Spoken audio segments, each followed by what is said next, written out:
Welcome to the narrowboat that James built. Hope you're well. Thank you very much for joining me today on the boat. Well, it's been an interesting day. I've managed to get in these wiring panels on both sides now. I say interesting because as it went into the bow, as the boat curves, I had to tinker with it quite a lot to get it in.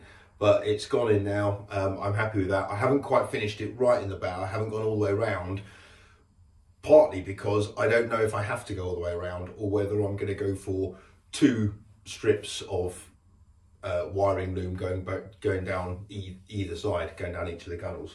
So, but those are in now, so that's good. I've got some parts on order in order to attach the wires to the underside of them, and then the magnets and hinges in order to make the bits, but I don't need to do that yet at all, so I'm not even going to worry about that yet.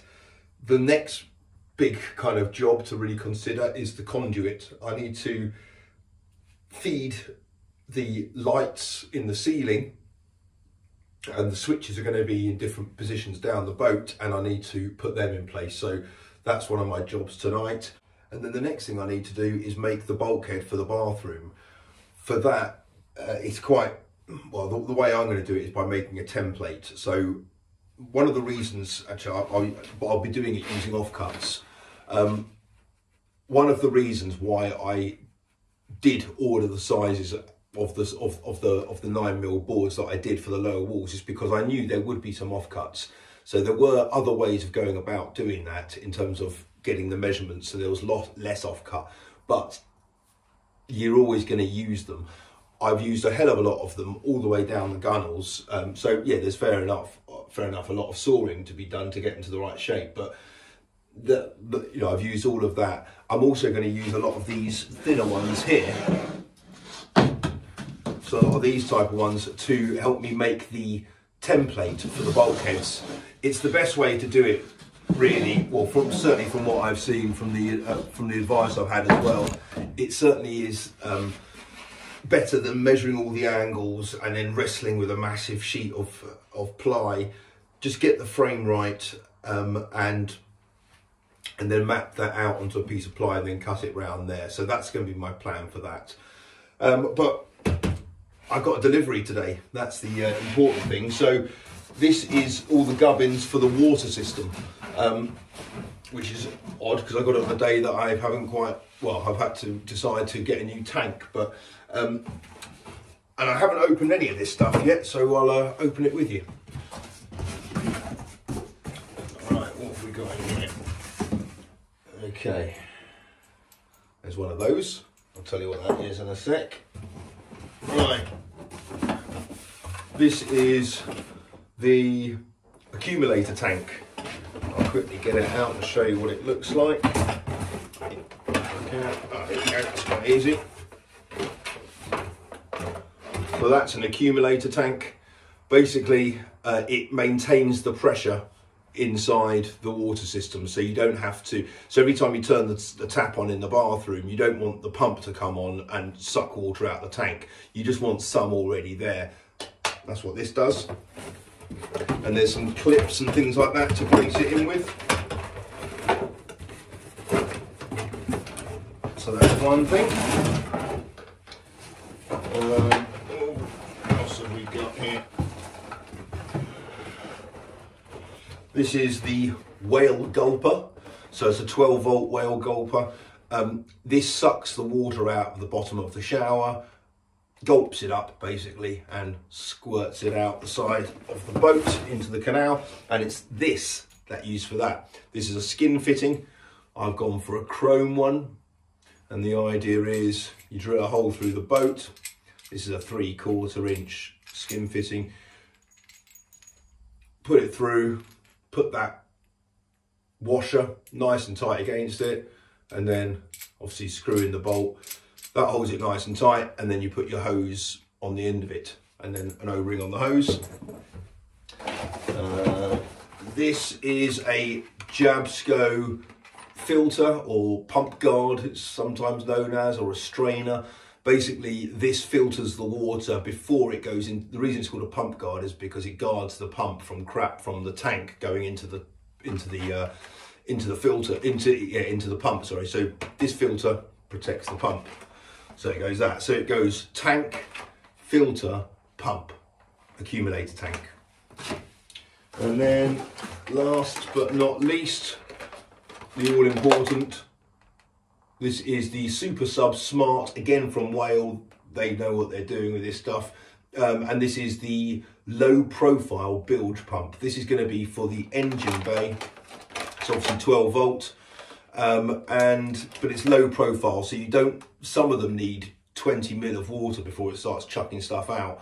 I wanted it lower than that, so this will work to, I think, what does it say? I think it's 10 mil. It might even be lower. It might be 6 mil. But anyway, that's pretty good. So yeah, that's it. That cost a sweet fortune, but it was all on the Black Friday. Cool, blimey. And right. So yeah, the plan is now conduit. Okay, so I'm now going to put in the light switch into this panel here. So this one is the bathroom light switch. So the door for the bathroom will be here. You walk in and you want the light switch here on your left hand side. All the light switches are going to be 200 mil from the bottom of this lower run here. So, and I want it around this kind of position. That's where the frame, I don't want it right next to the frame. So kind of there is about right. So mark up 20 mil from the bottom of that, put a mark into the foam, and then measure it out. So I need a 56 centimetre piece of conduit to go in there. Right, so I'll quickly cut that up. This is the conduit I'm going for. So it's 15 mil PVC conduit. So I need to trim out, I need to excavate this part of the batten here. I don't really have to do much excavating of the foam here because it's going to be pretty much sitting on top of that. And then I need to make the box for the dry lining. I need to put that around there. So I need my multi-tool to get that out.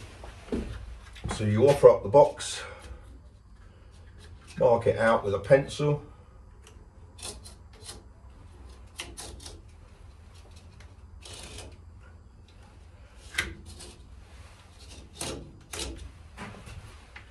The pencil draws on the foam quite well, to be honest.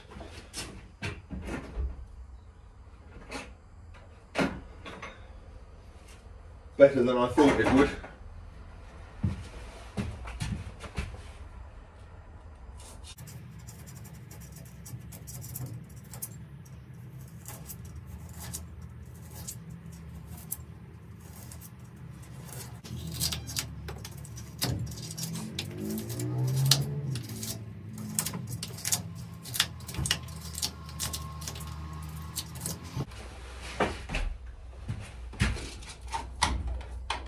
Okay, that's right.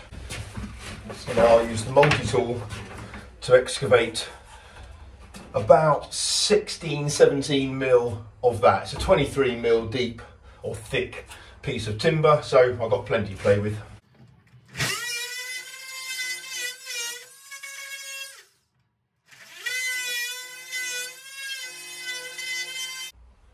And just use your chisel and hack that bit out.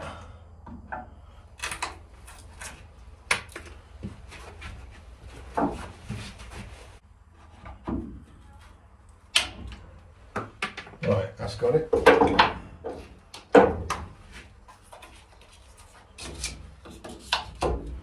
Yeah, see, that fits nice and flush in there, even with when I've got the lid on this. That line's come over. We can now start to transfer that line into the ceiling. So what I need to do is make sure that when it's coming straight across into the ceiling, that it's not getting in the way of the mushroom vents or anything like that. So I'll mark that off. Show me where I've got to excavate on those battens there. Now the tricky thing is on these battens is that these are 15mm thick and this is 15mm, so I've got to basically take the whole batten out and take it back to the steel.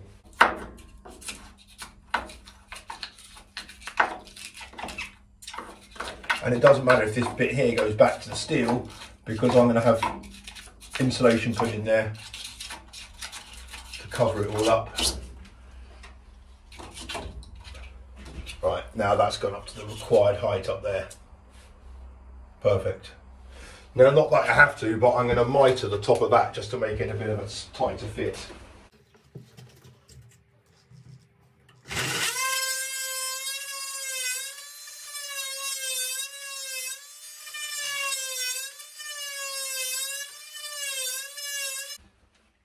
I've got to be a bit careful there, because if I go too far, I'm in the steel and that's going to knacker my blade.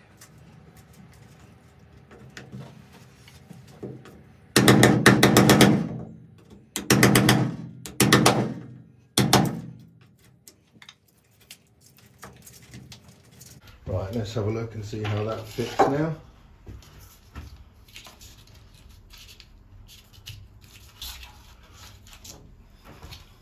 Yeah, that'll fit in flush inside there. Now I need to do that one there.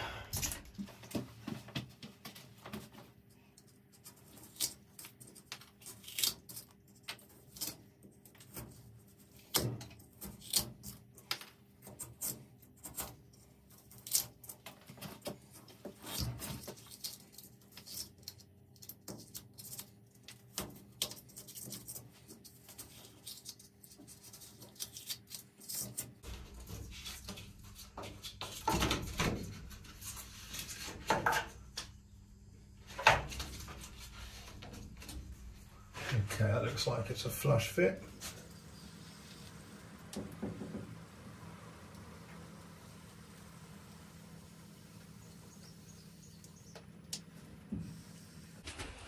Right, so that one goes in like that.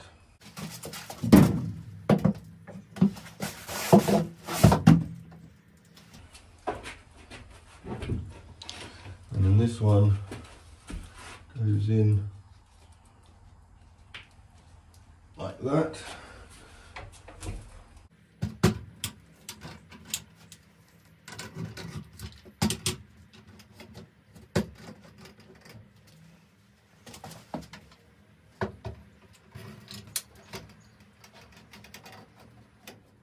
Okay, so this is the one it's in.